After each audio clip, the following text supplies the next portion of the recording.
Here's a question that I think is pretty important to ponder. How should you fill your brain? Or more specifically, who should you trust to learn from?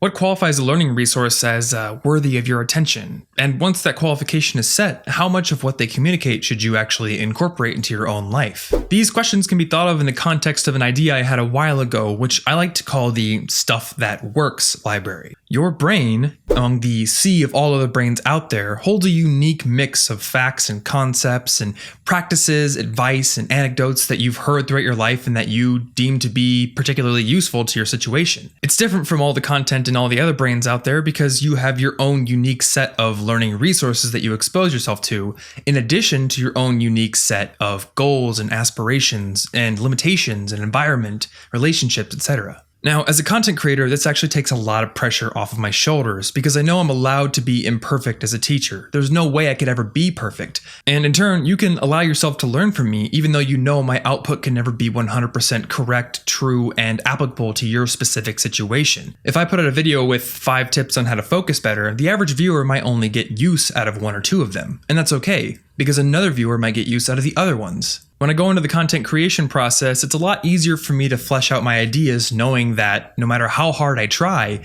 not every single person is going to get use out of every single idea I put out there. But in all likelihood, there's probably 1 or 2 things in each video that you as an individual will find helpful. However, this puts a bit of responsibility on you as the learner, because it means that yes, you can learn from anyone, but you have to be discerning about what's said to you, no matter what source it comes from. You should look for the logic and objective truth in a statement rather than just judging it on the merits of the source that it came from. Logos, not ethos. The French philosopher Montaigne wrote, "We take other men's knowledge and opinions upon trust, which is an idle and superficial learning. We must make them our own. We are just like a man who, needing fire, went to a neighbor's house to fetch it, and finding a very good one there, sat down to warm himself without remembering to carry any back home. What good does it do us to have our belly full of meat if it is not digested, if it is not transformed into us, if it does not nourish and support us?" The stuff that works concept encourages us to dig past implicit trust and to think critically. To, as Bruce Lee once said, adapt what is useful, reject what is useless, and add what is specifically your own. So don't take things at face value, and don't think that a learning resource is an all or nothing deal. Take my channel for example. You might find one video to be incredibly useful, but another video is completely useless for you, and that's okay. Remember, you're a unique individual, and that means your learning requirements and the things that are going to help you are different from the next person. But as a content creator, I'm trying to make things that can teach people on a large scale. In addition, I'm also imperfect as a person, so I can't always be right 100% of the time. Additionally, learn to recognize when you're confused. If you hear something that doesn't really jive with your model of reality, that doesn't match up, then stop and actually think about that. If a red flag pops up in your head, don't ignore it.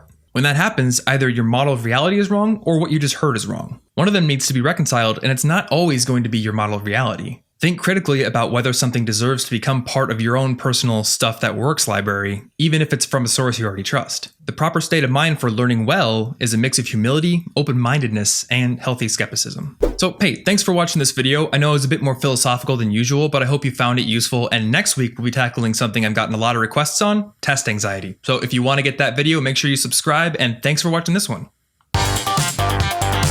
Hey guys, thanks so much for watching my video. If you want to get new videos every single week on being a more effective student, you can click that big red subscribe button right there. If you also want to get a free 100+ page book on getting better grades, I wrote one and I would love to send you a free copy, so just click the picture of the book. You can also get links to anything I talked about in this video and notes by clicking the orange logo to go to the companion blog post right there. And if you missed last week's video, there's a clip of it playing, so definitely check it out. Lastly, if you want to connect or suggest new topics for new videos, I'm on Twitter @TomFrankly, or you can just leave a comment. Thanks.